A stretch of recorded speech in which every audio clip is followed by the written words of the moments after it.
nababangga kayo doon, di ba? Ginit lang kayo, pan-school kayo. Opo, tapos nga, nauwi na teacher nyo. Sunduin, paalam kayo kay teacher. Teacher, pwede mo ba ako sunduin sa bahay namin? Kasi baka magasahan kami di ba? Tapos, gilig lang kayo, pabili kita ng wiluhan ng karami. Straight tayo, di ba? Opo, pabili ka din ng wiluhan. Ganito, tatawagin ko yung anak ko dito, yung dalawa, tapos sabihin ko siya, anak, magasaan ka dyan na.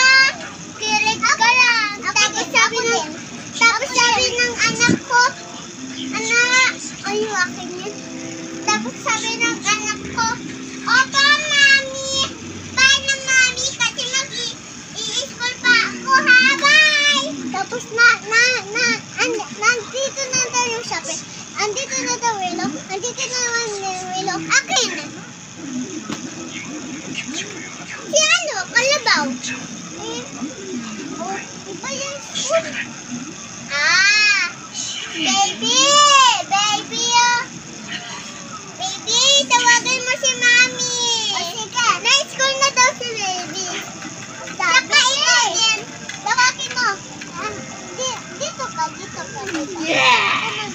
Ikaw. Yung